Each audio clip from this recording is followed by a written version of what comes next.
Well, we're happy today to be chatting with Jerry Izenberg, a longtime sports journalist, and he's the author of the new book titled Larry Doby in Black and White, The Story of a Baseball Pioneer.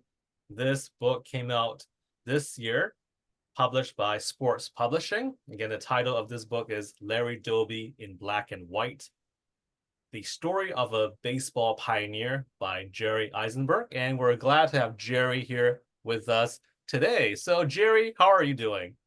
Well, I'm fine. I'm fine. And of course, I find that it's interesting that, of course, Larry Doby was the first Black player in the American League when he made his debut in 1947. But today we hear all about Jackie Robinson, and of course, Jackie Robinson being the first player to break the color barrier when he played for the Dodgers, or he debuted for the Dodgers in 1947. I think if you were to poll, a random baseball fan, he or she might not be familiar with the name Larry Doby. But I think most baseball fans know the name Jackie Robinson. So it's great that you have written this book, Larry Doby in Black and White, the story of a baseball pioneer. So Jerry, let's jump right in. I understand that you had a friendship with Larry Doby himself. Can you touch on that a little bit, first of all? Well, we were friends for 35 years. And Larry, let me talk about the two men first. They had three things in common, Jackie and Larry. They both had played for and against white kids. That was number one. That was a prerequisite. Number two, they had both been to college. And number three, they both had honorable discharges from military service in World War II. After that, they were not in the slightest bit alike. Jackie was a firebrand. He held it in for a year or so, but when he let it out, you knew he was there. Larry internalized almost everything. His father died when he was 6. His mother had to leave him in Camden, South Carolina, to become a domestic in New Jersey. If she'd stayed at home, she would have gotten $5 a day. So they had to support the child. So his paternal grandmother raised him for a time, got dementia. Then an aunt raised him, then two more aunts. Then when he finally came back when his mother said, "You're coming to New Jersey to join me," um, he had to live in 4 more women's homes because there was no room. She was a domestic, and they didn't want a black kid in the house. So the whole point of it is he was really raised by, how can I put it, very strong black women. Go to church on Sunday, black women. Go do your chores, black women. Uh, that kind of thing. And remember this, you're the black kid in this state. So this is what you don't do. By the time he got to Patterson, New Jersey, his mother said, "You're not going to high school down there. I'm bringing you up here." Again, there were more women. But the fortunate part was he lived in a neighborhood that was about 85% Jewish and maybe 10% black. And his best friend was a guy named Joe Taub, who idolized him. Joe was 2 or 3 years younger. Larry taught him to shoot a jump shot. Larry taught him everything about sports. Joe Taub goes on and he forms ADP, the monster company. Larry goes on and he's trying to look, I wrote this book because I felt I was going to write the book that men who a few years later became my colleagues didn't or wouldn't write. And this is a story of what he really went through. He had trouble in Cleveland. The manager did not like him. Now, Larry and I had an argument about that. I think he's right. The manager just didn't play him. He got in 20 games as a pinch runner and a pinch hitter, and he hit 157. And it looked like the noble experiment that Bill Veeck had launched. Bill Veeck, who signed him, that was over. but he knew Larry could play. Larry was leading the Negro National League in home runs and batting average and runs by everything when he brought him up. But he threw him in there, no minor league experience. Jackie had that year in Montreal, very, very helpful. And he sent Jack, and the Dodgers sent Jackie to Montreal because no race prejudice at the time. Well, Larry stepped in the day after he got to Cleveland. The manager was very distant. When the manager said, "Go introduce yourself," he started to walk down the line. Two guys turned their backs. Most guys gave him a dead fish handshake. Five guys shook his hand and meant it. One of those five guys was a name named Joe Gordon. Now, Joe Gordon was my boyhood hero, ironically, because he played second base for a minor league team called the Newark Bears, and I was from Newark, New Jersey. He was a 13-year All-Star, magnificent player. He rushed up to Doby as soon as he came in. He said, "Dobe," he said, "we got to get some power here, and I welcome you because we're told you can give it to us." But he didn't get in games. Now they're in Chicago. He doesn't have a locker yet because he's just new to the roster. He gets to go in the men's room and change. He comes out, dead silence. Nobody is in the locker. And the guys hadn't shaken his hand. He said, "The hell with him. I'm here and I'm going to play." He walks through the locker room. He walks up the tunnel to the dugout steps. And when you go from the darkness of the locker room to the bright sunshine, because I always think baseball should be played in the sunshine, it hits you like a glare. You step up, you hear a familiar sound. What the sound is balls hitting gloves. Everybody's warming up. Nobody will throw him the ball. And then Jackie, then Gordon uh, wants to make up with him and wants him to know he's in his corner. He elbows Larry in the ribs. Well, up go the fist. Larry's not going to take any more. Guy's going to hit me. I'm going to hit him. All of a sudden, he looks and is Gordon laughing. And he says, "Hey, Doby, you want to warm up in your nice new uniform and spoil it? What do you want to do?" They went out and they played catch. For 13 years, when they were both, or 8 years, I guess it was, they were both Indians, Cleveland Indians. They always warmed up together. They never threw the ball to anybody else. They never caught the ball. That's how close they were. Now he goes to his first spring training a year later, and it's a Jim Crow town, Tucson, Arizona. So in the morning, and most of the major league teams in Arizona train in the east. So they play a few college games, but they get on a bus and they go east to play the Giants, the Cubs, the White Sox, all those teams. They train in the morning. They play a game in the afternoon. They get on the bus. They haven't eaten yet. They're going back to Tucson. Halfway to Tucson, they stop at a hamburger joint. First day, Larry walks through the door with the team. And the guy says, "You got to get out of here. We don't serve niggers. We don't want anybody like you around here. Go to the back door and maybe they'll sell you a hamburger." He walks out. He's Larry Doby. He goes straight to the bus and sits there like this. He's not going to eat. Gordon comes out with a paper bag with a hamburger. He says, Doby, you got to eat. You got to eat. You'll never make the team if you don't eat." And he said, "Let me tell you something. I will never eat anything made in that kitchen. If you bring me another bag, I will throw it on the ground. I'm not giving those sons of bitches one thin dime." And he did that all through spring training. It was tough. And remember this, when he went on the first, he had no spring training the first year. He came in the middle of the season. When he went on spring training the following year, they toured the South. He wasn't welcome in too many ballparks. He was still the only black in the American League because Satchel Paige, who would join him, did not sign until July of his second year. But they took a train with the Giants, who trained in Arizona. Giants had three blacks, National League. One of them was one of his close friends who had played ball with growing up, Monty Irvin, a great, great ball player and a great friend of mine. So we had a couple of guys to mingle with. They get down to Columbus, Georgia, where the train is going to split in half. Half's going to go to New York and half's going to go to Cleveland. And they're going to play 3 exhibition games. He goes and he's playing the outfield now. They throw beer cans at him. They hit him.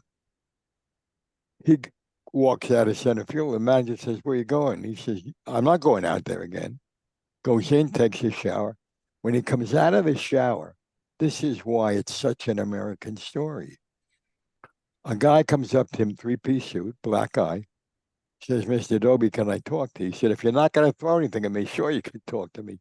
He said, "Well, listen, I'm the only doctor, black doctor in this town. My wife thinks it's a sin that you have to eat separately, sleep separately. We want you to live with us. Which every year this happens. So for the 3 games here, and Larry, who told me this story years later after he retired, said, "Hey, listen, they were my family. They took me in. Now, about 8 years go by. We're not going by train anymore. We're flying. So there's no more games in the Deep South." He said, and I pick up the paper one day and I read there's a sit-in the same town, and a doctor is shot to death at the counter, and it's the doctor who befriended me. And I said to him, he told me the story. He waited until the day before he was inducted into the Hall of Fame. He was 78 years old, and Jackie got in right away. And he said to me, I said, "You got to tell that story tomorrow in your speech. You have to tell the story." He said, "No, it's not the time, it's not the place." I said, "Larry, listen to me. You owe it not to the players, not to the men who run baseball. You owe it to that audience to know what it was really like in America then." He said, "Wrong time, wrong place." Instead, he made a speech. 6 minutes and 12 seconds, the greatest 6 minute and 12-second speech I ever heard in my life. He said, "A lot of people say baseball isn't doing enough. There is still no black manager." Well, I ask you, he said to the audience, "I ask you to do one thing. We've got a lot of black players now. Compare baseball to America and tell me which has come the furthest at this time." And then he told the story about a pitcher named Steve Gromek Sr., who pitched in the World Series in 1948 for Cleveland.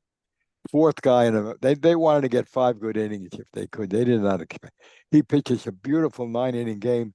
Larry Doby becomes the first black man to ever hit a home run in a World Series and wins the game and basically wins the World Series with that.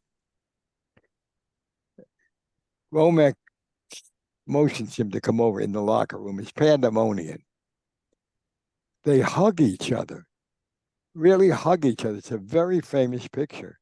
Cleveland photographer takes the picture. He goes home. He said to me, "That picture meant so much to me. I carried it with me because it didn't become, toy balloons and popcorn all of a sudden. It took a long time for it to fit in." So, so when they get home, that picture is important to Larry. The guy who caught all the help for the picture was Steve Gromek. He goes back to Michigan, and there was a guy he played Little League Baseball with, American Legion Baseball, high school, his best friend in Cleveland. The guy owns a bar. So he goes to join the bar. I could join the guy at the bar. The guy walks right past him. And he looks over at one of the regulars and says, "What's the matter with him? Is he sick?" He said, "No, it's the picture, Larry. It's the picture." Now, Gromek, now it gets mad. Gromek confronts him. He says, "Well, you could have shaken his hand. You didn't have to hug him like that." He walks out of the bar in Hamtramck, Michigan, never speaks to that guy. That's a small town, sees him all the time, never speaks to that guy in the rest of his life. And Gromek, and that picture becomes important. So he talks about the picture at his induction. He said, "America needed that picture. And I am so proud that Steve and I could give it to America. Now, years go by, he dies in the Hall of Fame. That was another thing. To get him in the Hall of Fame was just, they're not going to put him in. Well, the guys, baseball writers, they're obsessed with decimal points, decimal points. He doesn't have the numbers. He does. I said, I'll tell you what I'll do. I argued with the guy on the committee. I said, let me tell you something. I'll give you Babe Ruth, Ty Cobb, and any other player you want, Ted Williams. Now, you tell me what their numbers would have been if their wife and their kids were getting death threats every single night. Guy said, that's a different story. So I was write a column every year. He belongs. They put his name in with the Veterans Committee when you don't get elected. So I said, I'm going to write those guys one last piece. And Doby says, Jerry, do me a favor. Don't write it. You're not embarrassing me. You're flattering me. But you're embarrassing yourself. And you're too good a friend. I don't want you to do that. I said to him, yeah, sure. I'm taking one more shot. I wrote the nastiest, meanest column I could write, published it, of course. Why am I not surprised that Larry Doby's not in the Hall of Fame? Some of these guys are the same sons of bitches that didn't want him to get even one at bat in baseball. I copy the column. I mail it to every member of the committee. I get one response. Dear asshole. That's how he responds. Monty Irvin, Yogi Berra, and I have been trying to get Larry in the Hall of Fame since he came into our jurisdiction. Get off your fat ass. Get us the votes we need. Signed, Ted Williams. That's absolutely fantastic. Thanks for And sharing. Williams, when Williams made his speech, when he was inducted, and he was inducted right away, he said, I'm standing here, but I'm thinking of all the great players that I know about just because they're black who will never get into this Hall of Fame. We need to change that. And when he was a rookie, second year, he was an outfielder. Now he started as an infielder. We used to throw the gloves on the outfield grass and leave them there and then pick them up when you went out the next inning. He bends over to pick it out. Somebody swats him in the ass. He gets her up. He looks up. It's Williams. He says, keep your head up, Rook. You're going to be one of the greatest. So I knew how Williams felt about him. And that, I'm going to tell you how now after that afternoon when we talked and I said, you got to tell the story of the doctor, and he refused to do it. I said to him, how does it feel coming back to the Hall of Fame now as an inductee? He said, I don't know. I never been to the Hall of Fame. I said, what? He said, I'm never going to get in it. So where the hell would I go? He said, I said, don't make any dinner plans 2 days before the induction. I call up Jeff Idelson, who runs who at that time ran that building. I say, Jeff, what time you closing? He said 8:30. I said, can you reopen it at 9 for me? Why should I open it for you? It's not for me. Doby's never been there. Jeff does it. Our wives, who knew each other very well, sit in the lobby by themselves. We walk through the empty Hall of Fame. The lights are on. The audio things are still playing. We're the only people there. We can hear our footsteps. It's like we're visiting ghosts. These people are dead in the cases and in the showcases. And he gets to Cleveland, and he points to the manager, Lou Woodrow. He says, "That's him. He could have ruined my career." And then he takes his finger. It's a picture, team picture. Goes all the way down and points to Joe Gordon. He said, "That's my man. He saved my career." Well, thanks for sharing that, Jerry. A lot of fun stories. A lot of them are in the book already, including that Yeah, famous picture that you mentioned, the letter from Ted Williams.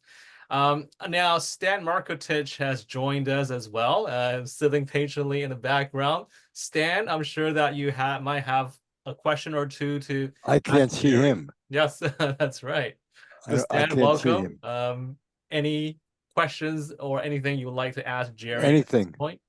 Oh, I've got a lot of questions. Good. Thank you so much for joining us today, and my apologies for arriving a little bit Don't late. worry about it. Yeah, I'm a fan of your entire career. I just as an aside, I love the work that you did with Muhammad Ali's life and career. And I thought that was absolutely fantastic. So I just want to say thank you, and I'm going to lead with that.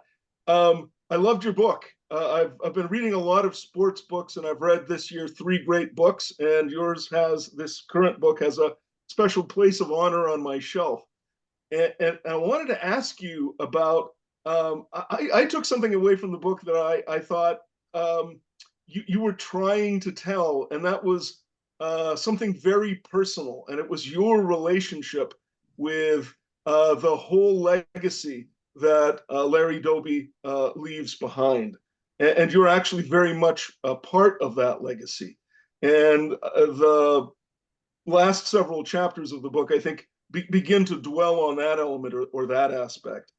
What was Larry like? And by that, what I mean, you do give some indications, but what stood out for me was an incident that involved him and Satchel Paige that you write about in the book. And they were somehow very similar and the same, and yet somehow very different, especially when dealing with the press. Can you give us some background about that? Well, background about how the press treated him. Or how they reacted? Well, in Cleveland, the reaction was not good with the press at all. I set out to write a book, and the last sentence in the prologue says, "So this is the story of Larry Doby, the one guys who became my colleagues didn't want or refused or didn't realize it had to be written." I want to dwell something in the book, which I know you read, where how we got to be friends, because I think it's important to your audience. Larry and I had no real relationship. I lived in Newark. I grew up in Newark, in New Jersey. He, from his high school year on, grew up in Patterson. After he became the first black man to hit a home run in the World Series, and I made a lot of money in bars on that fact because they all say, "Jackie," I said, $5. I'll take it right now from you. Thank you. But the thing about it was, our relation. We then I moved to Montclair. I married my wife from Montclair, and he moved to Montclair because the year he hit the home run, they gave him a parade in Patterson. The streets were lined with cheering. They wound up and he's in an open car waving. They get to the high school where he was all state in 3 sports, an incredible record. And that 2 days later, he can't buy a house. They want to buy a house in a neighborhood that's protected by, cannot be sold to non-white Christians. That happened to him twice. So after the second time, he moved to Montclair. So we're both living in the same town, and we'd see each other. They weren't very good. I'd go up to the Yankees stadium maybe when they're playing the Indians, and I was writing about the Yankees. And hi Larry, hi Jerry, and that was it. And we had blizzards in those days. I sound like I'm 93, and I sound like I'm 93 when I say this. Then we had blizzards that were blizzards, and now it's 1970 something, and there's a blizzard, and my doorbell rings, and I said, "Who the hell would come out in this weather?" I open it. Doby is standing there, and it's being snowed on. I was so stunned, I didn't even invite him in. I said, "Well, what are you doing here?" He said, "What do you drink?" Well, I was not the great, upstanding human being that people came to know me when I hit 90. So I told him the truth. If it's wet, I'm drinking it. He said, "I'll be back at 7 with a bottle." That was it. Why in the world is he coming to my house? He comes, he's got a bottle, he's there at 7 on the dot. We go into the kitchen, we sit down. We don't get up till it's 10:30 in the morning and the sun is high in the sky. And he divests himself of so much of the stuff he had kept within him all those years. For him, I felt it was an exorcism. For me, it was an education. Not that I needed a big education, because I grew up in Newark. I was born in 1930, and from 19 mid-20s till 10 years after World War II were the toughest times for Jews in America. So I just experienced a little bit of what he did, only a little bit, but what I experienced it. Well, we would just become friends when I try to talk him out of the notion that maybe he's misjudging the manager. I didn't think he was, but I wanted to calm him down. I said, maybe he couldn't run a team that would rebel if there were a black man on the team. Maybe that's why he was so tough on you. He said, Jerry, that is a terrific theory, but as usual, you're full of crap. We had no secrets from each other. Wow. Incredible. Go ahead, KP. Well, you know, everything was tough for him. Everything came hard to him. He should have been the first black manager because when Cleveland took him from when he retired as a player, John McHale was going to be the president of the Expos. Here's a story nobody you don't know, I'm sure. He invites Monty Irvin and Larry Doby, my two best friends outside of Ali. He invites them to dinner. He says, I spoke to the commissioner. I got two jobs for blacks. There weren't any. There were players, a few, not a lot. One job is as executive aide to the commissioner of baseball.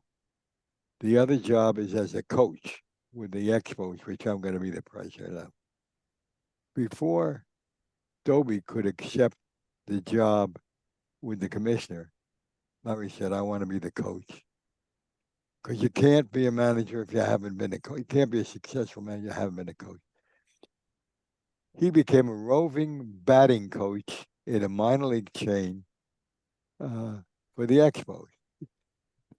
The manager, Gene Mark, who really came to respect Larry greatly, didn't quite know what to do with him. All of a sudden, these minor league kids are hitting beyond anything they ever hit. Mark says, I want him up here. He's going to be my batting coach. Meanwhile, Larry Jr., his son, who played baseball later in minor leagues, he goes to spring training with the big team. They put the uniform on, catches fly balls. Yeah, he's Larry's son, so they like him. He's not signed or anything. He's a kid, 15, 16. And he tells me, because he was a big help to me in his book, he tells me a story that I never heard. There was a guy from Georgia, professional minor leaguer, never got to the major. One day, they're chasing fungos because Larry was Junior was Doby's kid, so everybody went out of their way for him. Guy puts his arm around and says, "Let me tell you something, Junior." Everybody called him Junior. Let me tell you something. I hit 15 home runs in wherever the minor league, Tucson or wherever. I hit 15 home runs this year. He said, "You know something? Without your pappy, I wouldn't be shit." And Junior loved telling the story. It was an ode to his father and everything else. Well, when he came up there are guys like Singleton and Dawson and the guys who became real big players. He changed their hitting style. He taught them. One thing he taught Singleton, who had a brief but good career, said, "Stop laying back for the ball to come to you. Step forward and meet the ball." Simple thing, but it's the way Larry hit all his life. There are other heroes in this book. Bill McKechnie later became the manager of the Cincinnati Reds, Hall of Fame manager. Was a pitching coach and a bench coach in Cleveland, the real bad, that first bad year. Twice he saved Larry's career. The first time, Larry's in the batter's. And the guy, Jim Crow Town, St. Louis, sizzling Jim Crow Town, tough. He's in the batting circle, and the guy standing in the first row of the ground above him, yelling, "Nigger, nigger, nigger." And when Doby took a lot of telling before Doby told me that story, he told it to me years after we met, after we became friends. He said, "I heard that long." He didn't introduce me to any new vocabulary, But then he said, there's the uppity one right there. You think he's uppity, you should see his wife. She spells her name Helyn. She wasn't uppity last night in my hotel room when she was doing things for me. Larry leaves the bat. He didn't need it. One leg over the railing. He's gonna. Larry never had a date with any. This girl was his high school sweetheart. He used to hide in the alley. When she walked by, he could run out and carry her books. And that lasted both of their lifetimes. A wonderful woman. And she understood what her job was. She heard some woman, a celebrity, marrying a baseball player, and she said on television, I'm not going to be just another baseball wife. He turned to Larry Jr. and said, another baseball wife. What the hell does she think a baseball wife is? We pay the mortgage. We keep the house running. We do all those things when our men are out earning a living. Who the hell does she think she is? If I ever see her, I'll tell her what another baseball wife does. And they were a perfect match. They were a perfect match. Died 3 or 4 years apart. And she was with him when he played in Patterson High School. She never saw him play a baseball game in high school because she had 6 brothers and sisters, and she had to run home and help raise them from school. It's a wonderful, it's a love story in itself. Anyway, after he said that, Doby's got one leg over the railing and he's sailing backwards. He's on his back, and the coach, Bill McKechnie's on top of him. And he says, Dobes, don't move. You go in those stands, you'll never play another baseball game, but you don't understand what league you're in. They hate your color. They hate who you are. They hate the people who raise you. They don't want anybody black, colored, he said, in this league. And if you go in there, we won't get another black player for 10 years. And Doby said, that was the first time he saved my career. The second time the season is over, he's played in 20 games. He hit 157. McKechnie comes over to him and he said, they're packing up. They're going home. No more games. He said, you think you made this team? Larry said, well, Mr. Veck, so I don't know. He said, you didn't make this team. You hit 157. But you got a swing that I have never seen before in my life. You're going to be a great power hitter. But you got to learn to play you go home. We got no outfielders. Our outfield is crap. You go home. You learn to play the outfield in the winter. And you come back and ask for a shot. Doby gets 2 high school kids to hit him fungos in the snow on the high school field. He's running around in the snow. And I don't know how good a job he's doing. He goes to the Patterson Public Library and says, do you have a book on how to play the outfield? The librarian says, as a matter of fact, Tommy Henrik, who I understand, you are a baseball fan, is the right fielder for the Yankees, and he's so good they called him all reliable. I can let you check out that book. So he read a book, pop flies in the snow, came back and asked the manager, give me a shot at the outfield. Well, he didn't like Doby, but he didn't hate him that much. Said he wasn't going to try to feather his own nets. He said, take a shot, take a shot. Now, Bill Veck is the hero in the whole thing. Bill Veck signed a guy named Tris Speaker, one of the greatest outfielders who ever lived, Boston Red Sox, traded to Cleveland, playing manager, right? And then retires and goes in the wholesale liquor business. Veck signs him as goodwill ambassador, make speeches for my team. We may need speeches with Doby here. Now they come to spring training for the first time because he didn't have a spring training the first year. And he says, listen, speaker, no more speeches. I want you to teach this kid to play the outfield. That's the way he's going to make this team. By the way, he was in an argument with the minor league system, with the front office. They wanted him to tie a can to Doby, get rid of him or send him to the minors. Veck said, no, he's going to be in center field. You watch. The interesting thing was what Veck didn't know about Tris Speaker, and what I didn't know until Doby never told me until I researched his book. He was a member of the Ku Klux Klan in Humble, Texas. Now you're going to ask him to take time come back to baseball and take this 23-year-old kid and teach him to play the outfield? And Larry, Larry's fist would go up. I mean, he was very sensitive about his blackness. And it worked. It worked because they're different. Their backgrounds were so different. They would talk to each other about where they were, how they played with it. And suddenly they were finding out about two different sets. So each guy was finding about a different set of life. He could teach them to play the outfield, but he couldn't play it for them. That had to come from Larry. In 19, the Cleveland Indians and the set a record, 114 games won. Going to play the Giants in the World Series. 10 days before that, Larry's playing a shallow center field in a regular game because he can move. And the guy hits the ball over his head. He runs back. This is in Cleveland Municipal Stadium. He leaps. He reaches up with both arms and he catches the ball in the stands. And he has to right his balance. He can't.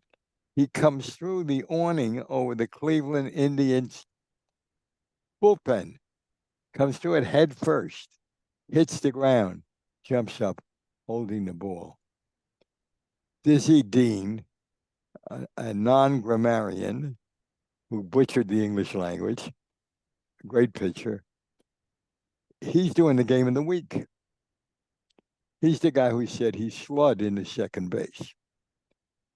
And Dean says, I don't know much about this Doby, and I don't know anything about the guy that was pitching, but he ought to give Doby a month's worth of salary. That's the greatest catch I ever saw. And he still insisted before that was a better catch than Willie made in the World Series. He became just a great, great player, and he never lost empathy. He spent a lot of time with the rookies. It's just who he was. That's why he was a great batting coach. That's why everybody expected Beck to make him the first black manager of the Cleveland Indians, hired Robinson instead. And he went back to Montreal. Said, I don't want you, Beck said, I owe you. You can be my batting coach. I'm going back where they appreciated me and where they gave me a chance to learn to learn this game. He did. And from there, he became Bill Beck's manager in Chicago. And I called him the night he got the job. I called Comiskey Park and I asked for the manager's office and I got him. And he says, Doby here. I said, Doby there, huh? Let me tell you something. There's no great glory in being the second black manager to get fired. And he laughed his ass off. We had a great rapport. And I saw other sides of him. I ran a football game. Nobody pays attention to newer kids. They're mostly minority. School system stinks, or did at that time, and I think it does still. This football game, we had the Army-Navy JVs in it. We were at the Army-Navy game. You had the mules, the goat, except you could see it because we only had 10,000 seats. But I laid a guilt trip on all of the businesses in the state of New Jersey. So the game program was about that thick. And that's what carried us. We raised over $11 million for all of our programs for the kids. And the 1,100 kids who went to college, one girl went to MIT, got her PhD there, was on the Harvard's AIDS task force. And nobody could tell me these kids can't learn. Another guy ran the largest website for handicapped people in the world. And some kids went to black colleges and some kids went to Ivy League schools. And that to me was great. The group was called Project Pride and the game was the Pride Bowl. Doby comes to me and says, I want to be on your Project Pride board of directors. I said, Larry, I'm not going to do it. You've done so much for us. He was our man of the year one year at a dinner to raise more money. I said, I'm not going to. He said, shut up. He said, take this. And he hands me a white envelope. I said, what is it? He says, you'll open it, you'll see. I said, open it up. There's $1,000 check from him for my project.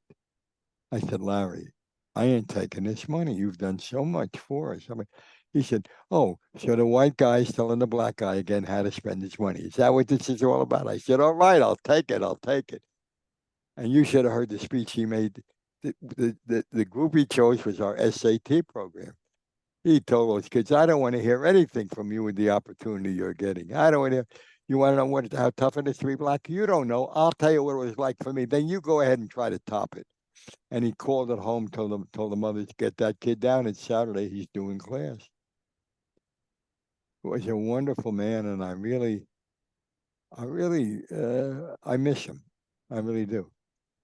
My three closest friends happen to come out of sports, not in any particular order.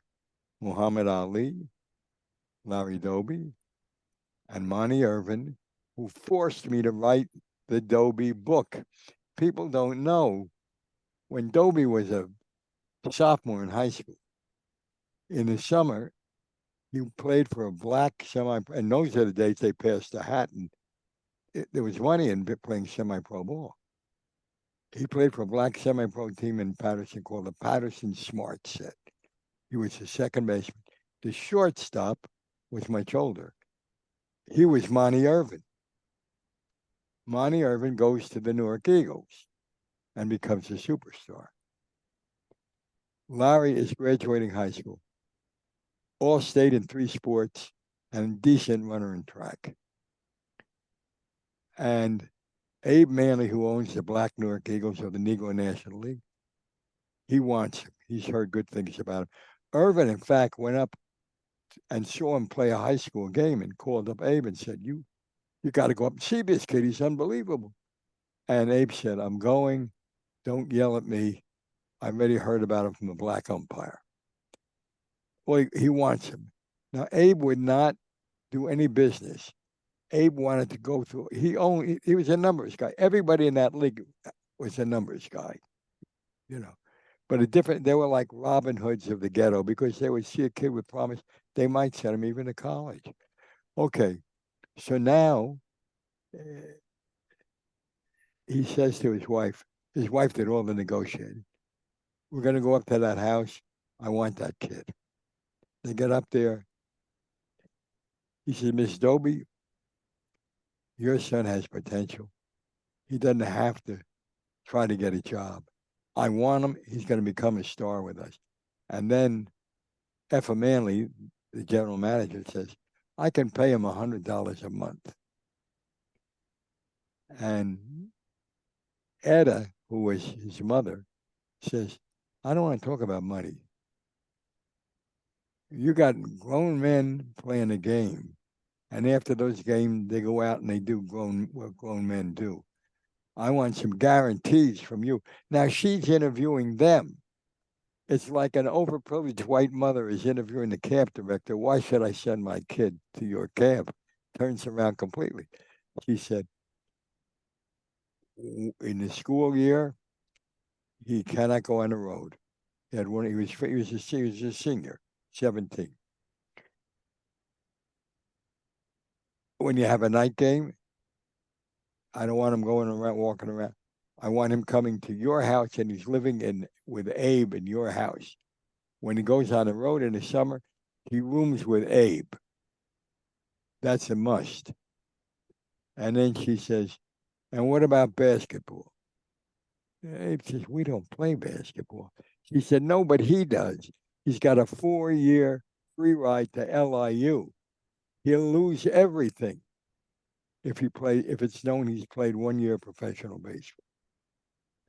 He says, don't worry about it. He turns to Larry Sr. and he says, son, you are no longer Larry Doby. You are Larry Walker from Crenshaw High School, Los Angeles, California. And that's how he played his first year. And I've wondered for years, not years because they just did it, when they put all the black averages into book, guys who never played in the majors and combined them with the major league average, or if they hadn't played, just took that average. I often wondered whether they included Larry Walker There's no record of Larry Doby playing in 1947 for the Newark Eagles. I'm sorry, 1944 for the Newark Eagles. Anyway, his career was, and he was just such a good guy. He could see the humor once he got over that. He was bitter in the beginning, not bitter at Jackie. He was bitter at baseball. But once he got over that hump, he could see things. I held a Man of the Year dinner to supplement our college scholarship fund for Project Pride. And that dinner, first guy was Ali. The second guy was Parcells. The third guy was Larry Doby. And then I ran out of friends. So I couldn't have a Man of the Year dinner anymore. Doby gets up. He gets a standing ovation that rivaled because he was the part of the community, and everybody saw him on the street. They loved him. And he was retired from baseball by then. He was working for ADP and working for the New Jersey Nets, owned by Joe Taub from ADP. And he got up and he stood there, finally put his hands up and he said, I got one question. Where the hell were all you people when I was having all that trouble? He broke up the room completely and he owned that room. Amazing guy. One day, Taub sold a lot of his stock in ADP. He didn't want to be bought. He bought the New Jersey Nets with a syndicate, basketball. And Larry was his community guy, brought him in. He said, Larry, I'm getting my revenge on some people. I scheduled a softball game against the ADP softball team, and you're playing. He said, I'm not going to play tonight. He said, you're playing in that game, whether you want to or you don't. Okay. So now he goes to this little field in Nutley, high school field. He says, I'm going to give these people something to remember. He takes batting practice. 5 line drives to left, 5 line drives to right, 5 home runs over the center field fence. He said, you should have seen me when I was good. They went crazy. They loved him. He was that kind of guy. You had to really like the guy. And so many things he never talked about and then talked about later, I miss him. Now, Monty Irvin plays a role in this. Monty Irvin never told the Newark Eagles he knew that Larry Doby was not Larry Walker because he was playing along with it. I said we got to start a book on Larry, and Larry said, you do whatever you want, you know that.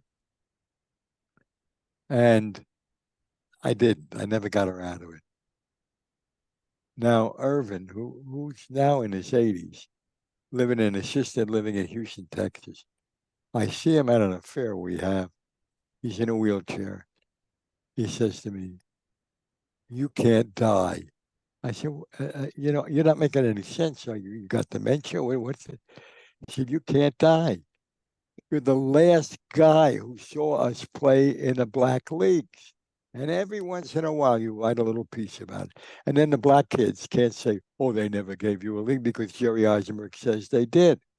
So you got to live and do that. But more than that, you got to have, I know you haven't started, you got to finish the Doby book.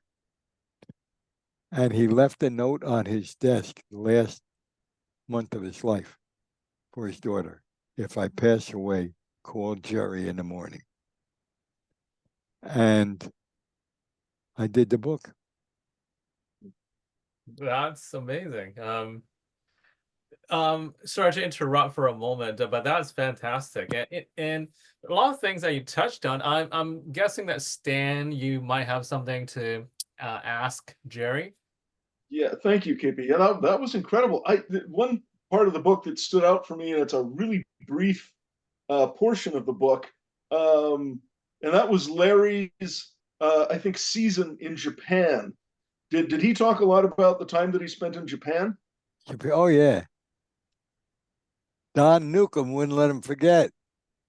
He and Newcomb went to Japan, and Newcomb hit more homers than Larry Doby did. But the players gravitated to Doby because he always took time to explain things. Newcomb didn't have much time to explain much, but he was hitting home runs because Don was a tremendous hitter. Larry was not invited back. He said he would have gone.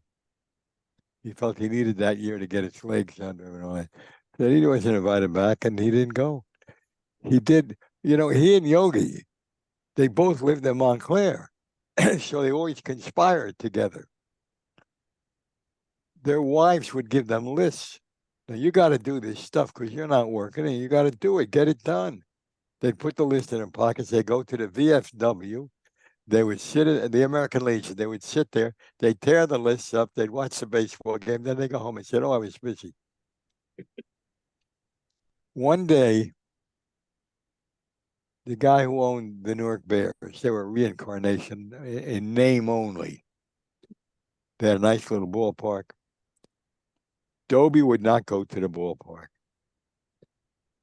The guy who owned the team, I'm not going to mention his name, called it Bears Stadium. And I said, you made me do some good to go down there and let people see you. And he said, not once it's called Bears Stadium. He said, that's an insult to every guy I played with in Newark. It should be Bears and Eagles Stadium. I said, I'll take care of it. I said to the owner, you want this guy? Hey, we need him. We need him for that. I said, then you better change the name of the stadium. He will never set foot in this stadium. They changed the name. Larry and Doby made speeches. Larry explained what the Eagles meant and what the Bears meant to the city. And Yogi said, I agree with what he says. That was Yogi's speech. But nevertheless, there was a mural in left field of the Eagles players that made the majors. He just never got a break. Branch Rickey becomes the patron saint of all black players because he signed Jackie. But that wasn't the way it was. And everybody was afraid to say so.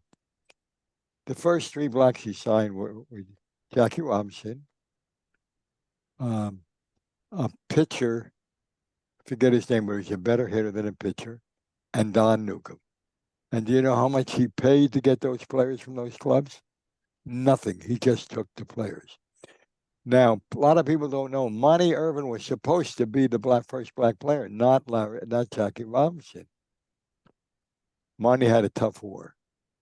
He comes home and he's got double vision. And he calls up, he signed a contract that he thinks to play with the black-brown Dodgers, the league that never would exist. The cover story they used for Jackie. And he said, Mr. Rickey, I got bad news and good news. The bad news, I got double vision, but the good news, I'm assured in another 10 days, it'll be cleared up. And Branch Rickey said, well, take your time. You'll always have a job with the Dodgers. And he immediately hung up and called Horace Show Me Giants. Why don't you sign this guy? It'll help our rivalry. There's a way to do it. Rickey did it by sending him out of the country for spring training.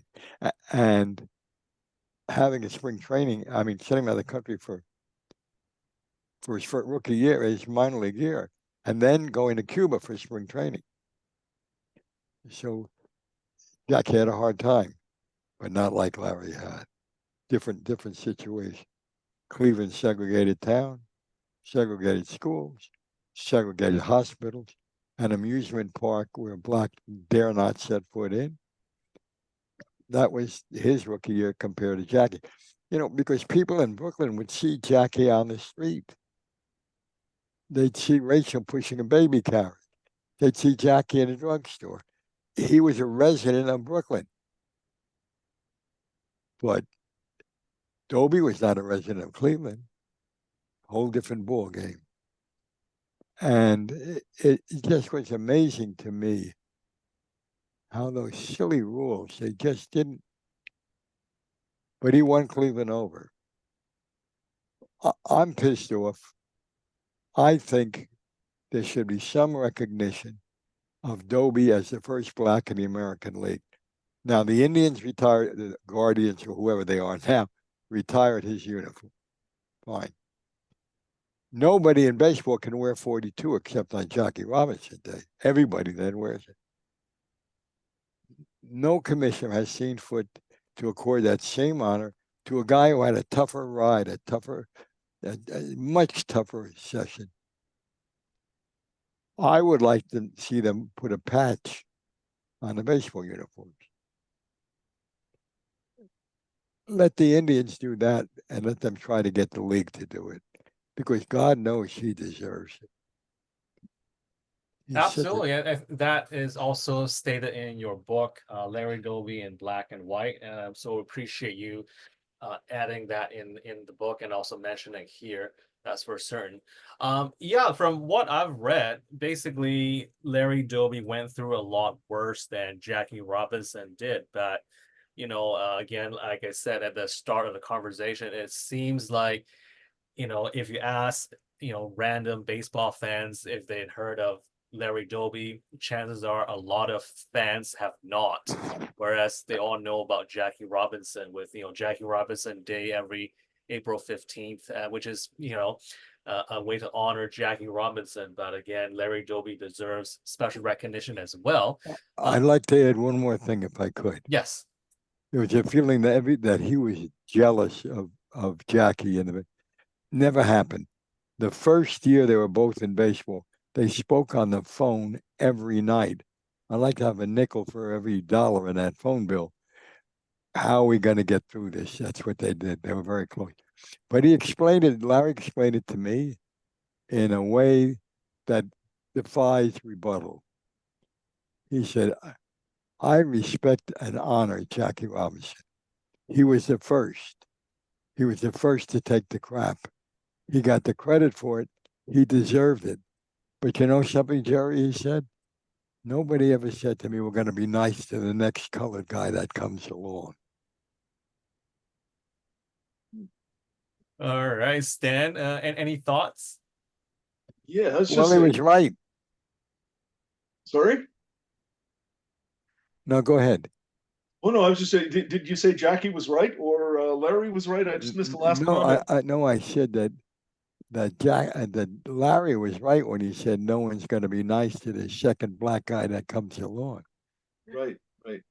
Also, one of the interesting things that you bring up in the book is the Robinson legacy is preserved and is something that's been growing constantly over the years.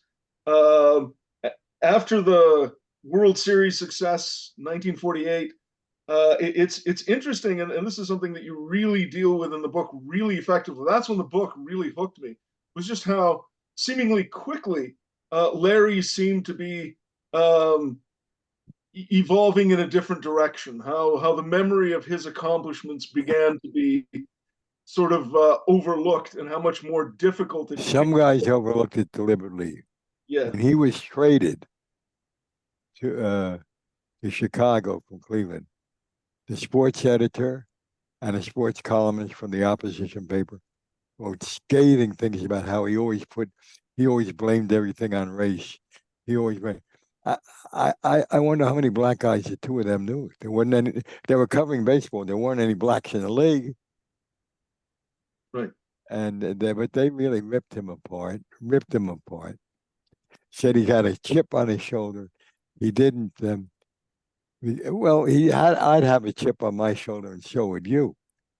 But to say that, well, one guy wrote that he's bullied by his wife, and his little 3-year-old daughter gets everything she wants. Now, I had a 3-year-old daughter, and she got everything she wanted too. So what the hell is this guy talking about? Were there two different worlds when it came to media and press? Because I think one of the things that you do really well in the book is you talk about the media and the press in New York and the media and the press in Cleveland. Oh, well, there were no rules. First of all, it was New York, the most competitive newspaper town in America then. Now it's a mess. But it was really, I loved fighting to get stories and whatever. And yet there was a camaraderie. Nobody really went, everybody had each other's back. But there was, remember, when I broke into business, there were 7 newspapers in New York. They're English language, there were other foreign language. And they covered baseball. Uh, uh, Cleveland had 2 papers, 3 in the beginning and then 2. The Cleveland Plain Dealer, which is my sister paper today, with the Star Ledger in New Jersey. And the other one was the Cleveland Press. And ironically, when what's his name put up a beef, Modell used to love to read me in the Herald Tribune because I was the first guy when he bought the Browns. I was the first guy to interview Modell. So, and he said to me, "We're going to revolutionize marketing. We're going to bake Cleveland brownies." That's what he knew about football when he started. Anyway, he complained, and I don't know why, but the press didn't run. I mean, the Plain Dealer didn't run me much. The press bought the thing syndication, and they used me regularly till they went under. So who knows about rules or whatever else? I know this: those 2 guys showed no understanding. If they had, it would have been the most valuable piece of education of their whole lives. Right. Yeah, this is one of the really interesting developments in your book is, I think, to what degree, of course, you've already mentioned his heroic role, Bill Vack, even the fans getting on board with Larry Doby, but it was the press that seemed to take this sort of last stand, um, that was either through ignorance or willful behavior, They denying said they Larry. said that Larry, the writer said Larry was obsessed with race. He blamed race when he had problems or anything. I'll tell you something. I wrote in a column about how it was so important to him. Washington and St. Louis were Jim Crow cities. So important to him because Baltimore is not in the league yet. So important to him. Hit a home run in Washington, and it took forever before he got his first home run. And he said, "I want to hit it into those right center field stands. That's the Jim Crow," and he did. And he did. And he said to me, "Hit a ball there, the noise will be deafening." And it was. And I wrote that in a column, and I got a letter from John Thompson, the Georgetown basketball coach, and we were not very friendly for a number of reasons. But he decided to, when someone sent him the clipping, he decided to write me a letter. He said, "You wrote about those fans in right center field." He said, "I can really appreciate what you did and what you're doing now, because my father, every time Doby came to town, my father took me and we sat in right center field."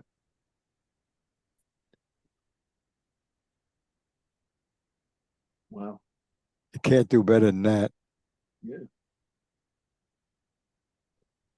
Amazing. KP. Yeah, I mean, again, going back to this. Thanks for sharing all these stories, Jerry, and a lot of them, of course, in the book already. Larry Doby in black and white. Again, it just it feels a bit unfortunate because even in respected documentaries such as Baseball by Ken Burns, we hear a lot of coverage about Jackie Robinson, yet very little was said about Larry Doby. So we definitely appreciate you writing this book to let fans know about what he did. And being second doesn't mean it was easier. As you alluded to, it was much more difficult for Larry Doby because of the fact that he did not get spring training. He did not get a year of minor league seasoning the way that Jackie Robinson did in Montreal. And the good thing, though, is that in 1948, Larry Doby did have a great season. He had like a 21 game hitting streak, if I remember correctly, helped Cleveland to the pennant and the World Series. Unfortunately, again, it seemed like an oversight, but Gene Bearden, the rookie knuckleballer on that team, finished second in the Major League Baseball Rookie of the Year balloting. Larry Doby did not even receive a single vote, even though Doby was in his true rookie season in 48, because he did not accumulate enough playing time to have his rookie status removed in 1947. But again, Doby did have a great year in 48. So I wanted to point that out. But Stan, did you have any questions? Because I know you had more to perhaps ask Jerry. Yeah, I just think it's an amazing book. So actually, thank you for writing it. I think it belongs on history shelves. Um, did you see this work as being part of the legacy of the civil rights movement? As you know, the Civil War is in this book. Yeah. When the mule and 40 acres. Remember, I put all the background that shaped Larry in this book. The women who raised him, the traditions in Camden. You know, Larry was a guy, when he was 6, that's the last memory he had of his father.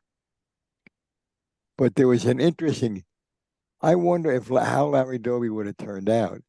Instead of being raised in Camden, South Carolina, he was raised in Columbia or Charleston or somewhere else, because Camden was different. Camden was decimated by the Civil War, and they had to try to see what they could do to come back. Now, everybody was scared. Every white man who owned property was scared by 40 mules and an acre. They're going to take my land. And there's a scene in there when they're all standing in front of City Hall in Camden, remember? And the occupying army general comes out and says there ain't going to be any 40 mules and an acre. The whites reacted, we can keep our property and we'll figure a way out. Their way out was the Klan, which was founded in South Carolina. The blacks said, okay, if it's going to be that way, we'll do what we have to do to get ahead. We're free now. Well, there was the makings of 2 industries in Camden. One was horses. Show horses were always, because of the weather, were always sent in the winter. The big race things were in Madison Square Garden. They were sent in the winter to South Carolina because of the weather. Now they began selling polo ponies down there. And then it was harness racing, standardbreds. And then it was thoroughbreds. And the place was lousy with horses. Well, who goes in and shovels the crap out of the stables? It ain't the white aristocracy, even if they lost their plantation. They were blacks. Now there was one set of employers for blacks. Now they use race to try to sell themselves as a tourist. Come here and see the old hotels. There were 2 hotels. See the old hospitality as it was in the South. Well, that means black waiters in aprons. That means black, and that maybe not at the front desk. It means black chambermaids. It means, so they had 2 sources of income from racism. The blacks did, and they set up their own businesses on the other side of Camden. And they didn't have to go there. They didn't have to. When they went to the east side, I guess it's the east side, I don't know, but they went to the other side where the whites were in control. Yes or no, sir, get off the sidewalk, a white man's coming. But on their side, they didn't have to do that because the white men weren't going over there anyway. And they were able to develop their own feelings, and they had money. They weren't. Those thoroughbred horses were trained by black grooms. I mean, by trainers, but and they went 6 months every year north, and the trainers went with them, which is why Doby's father got divorced eventually and then died quickly, because they were gone for 6 months. and the women became very resourceful. And it's interesting because here's another interesting fact. I always wondered why most of the ball players during integration came from the South. Simple answer. You're a high school kid in the South. You can play 150 games. You're a high school kid in Camden, New Jersey. You might play 20 because of the weather. And they weren't going to college. Those kids, they grabbed it from high school. They went right into pro ball. But that in Camden, an interesting thing happened. There was a guy. I'm trying to remember his name. He was the baseball coach for the public high school and the public grammar school. And the private, as a missionary, founded a black private school. And he was the baseball coach there. His name was Dubose, Rich Dubose. And anything baseball he had. You know, he had the JVs, the varsity, the town team, all that. He also had a team called the Camden Sluggers, the greatest black semi-pro team in South Carolina. But they didn't play white teams. They only played black teams. And Larry's father was a great first baseman on that team. What I'm getting at is this. The crowd, without any dispensation, without any change of laws, the crowds at those games were integrated because it was the best baseball they could see, and they knew baseball, and that's what they wanted to see. And that helped Larry too. Larry Jr. said one thing to me that I'll be forever grateful for. Not because he did it, which he did, but more because it said something about his father's feelings about me. When I went to do the book, I said to Junior, I said, he said, well, I know how close you were with Dad. And they knew us. But he said, I'm going to help you. Oh, I said, I don't know anything about the Dobys of South Carolina. Who were they? What did they do? Who did he live with? He said, I'll tell you what, my father had a very hard life. And because he had a hard life, he trusted almost nobody. And you were the one person he trusted 100%.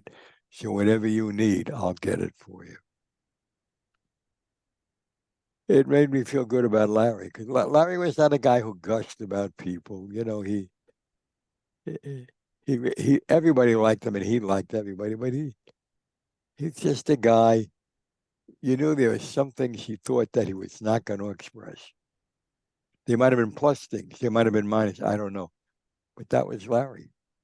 I, on the other hand, was a big minus guy. It definitely speaks about your character and the fact that Larry Doby trusted you, even though like his son mentioned, he did not trust anybody else um, because of how difficult life was for him. But he trusted you. That speaks about your character.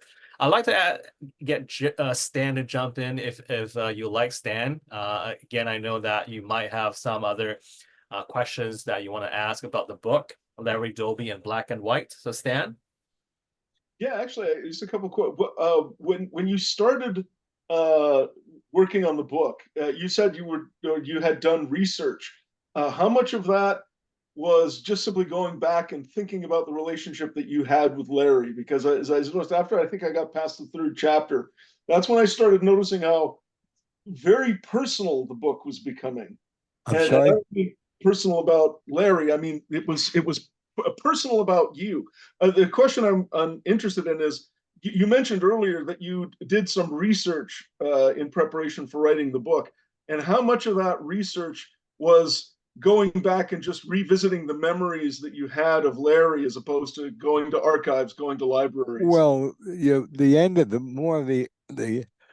maybe the final third of the book Yeah. is our relationship. Yeah. A lot of other things happened. I did some research about Camden, South Carolina.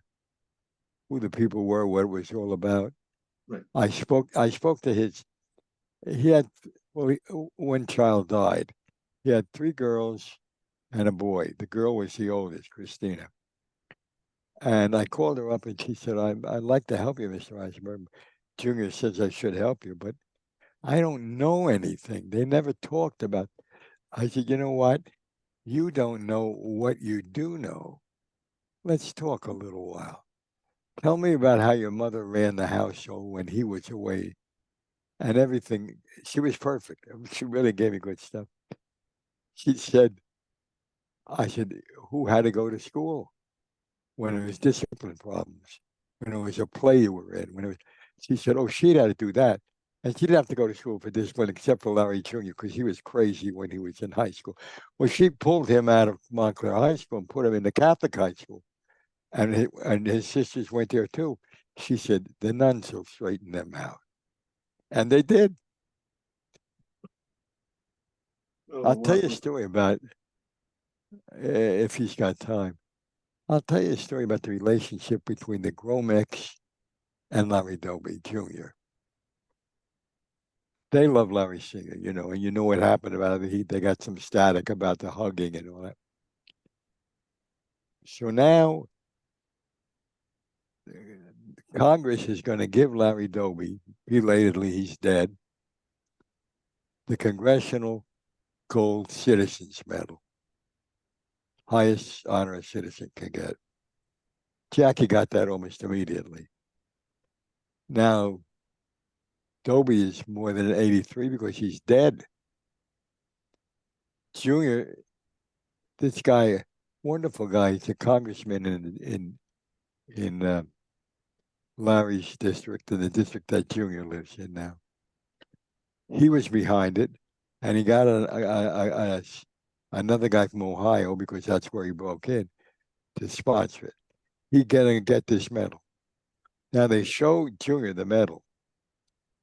All of the fronts are the same, no matter whether you want it for whatever you want it for. The fronts are the backs, you pick the picture.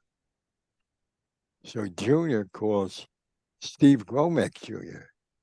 and says, I want them to put the picture of my daddy and your daddy hugging on the back. Well, they love it. But he's got to get written releases because of Congress. So he says,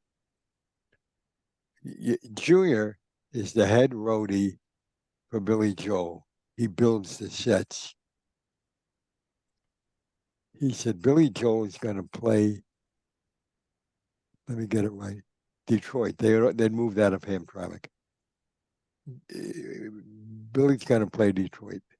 I don't care how many of you are, I'll get you all in the front row for that concert. And they said, we're not coming. What do you mean? Our mother says we can't go. What do you mean your mother's, what are you, a child? She wants you here to meet all of the Gromex in her other son's house and have dinner.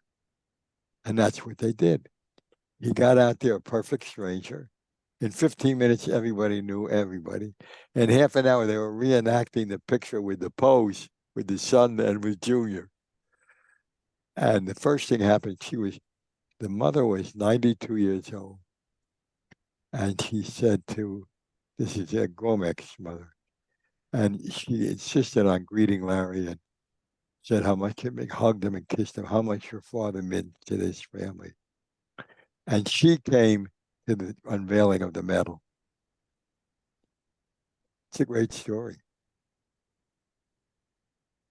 Yeah, that's We're an speaking incredible. with Jerry Izenberg, the author of Larry Doby in Black and White. That's the story of a baseball pioneer. And of course, Izenberg is also a longtime sports journalist.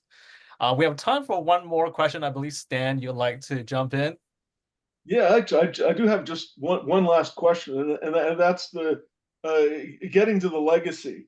Um, Now that the Hall of Fame has delivered its recognition, uh, is all of the hard work that Larry did going to have an impact, do you think, on this upcoming generation of athletes? There's an incident that you deal with in the book that I found. I had a mixed reaction to it. I thought you portrayed it brilliantly. Somebody, and I think you were the one who asked about Larry's legacy, and I won't name the athlete, but essentially his response was, "I really don't care. He didn't put bread and butter on my table." And then you Oh, related, you know who that was? "Oh yeah, I know, yeah, Vince Coleman. yeah." And it wasn't Larry. It was I said to him, Kansas City World Series, Yeah. sprinkling, and we don't know whether it's going to rain. And I said to him, "You realize that next week is Jackie Robinson's Oh, birthday?" Jackie Rupp. Sorry, yes, And yeah, he said, "What it mean to me? He didn't put any bread and butter on my table." right, And just then, they decide to put the tarp on the field. It's an automatic tarp, yeah, so they don't roll it. It's a device. yeah, It catches Coleman on the ankle, and he's wrapped up in the thing. It breaks his leg. right, And I looked up and I said, "Well, maybe there is a God after all." yeah. The baseball gods. Yeah, Well, I I thought said, "There's a God, and she's pretty angry." yeah, that was in the book. Yeah, that was a great incident, and yet that wasn't all that far removed from what athletes like Larry Doby I'm had done. sure he didn't even know who Dobie was. Yeah, You knew who Jackie was because you had to know who Jackie. right, right. Yeah, it was I mean, you literally filled in so much in terms of what I appreciate and know about Larry Doby. I knew the name prior to reading the book. I could place a few incidents, but certainly none of the life's legacy and the life's work. I mean, I couldn't connect anything up from 48 to well past his active playing career, and now I can, and it's because of this book, Larry Doby in Black and White. You know, the friendship between Larry Doby and Joe Taub, ADP, Yeah, is really interesting. Taub tells me, you know, Taub was really shrewd. Nobody was going to outsmart him. He said, I lived the whole summer off Larry Doby's achievements. I said, how? I don't know. He said, I used to play gin rummy in the back room of the local candy store. And this guy I played with was my Mark. He didn't have much respect for Larry. He thought he was a better player in high school. wow. And I would say, I needed two cards to go gin. And I knew one of them was in a discard pile. So I'd say, well, Larry got 3 hits yesterday. You know that? He's 3 hits. He couldn't carry and he goes, he reaches under the thing, pulls out the card he needs, and lets him go on. And he says, oh, by the way, gin. Right. He cheated him all summer long Right. Was it the ace up the sleeve? based on Larry. Yeah. Yeah. Larry used to stand in front of Taub's apartment house and take a baseball bat and a rock and hit it over the roof of the apartment house, and it would land in the next block where Larry was living. And I mean, he was just, if you could strike Larry Doby out in the 3 games, you're a hero for a day. Mm.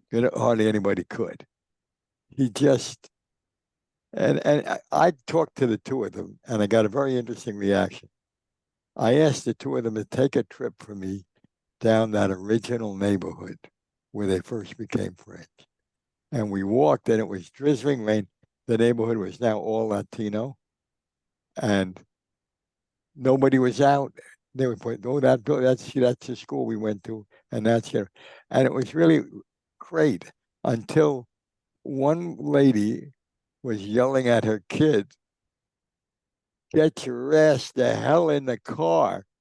They never heard it. They just kept walking about, oh yeah, and over there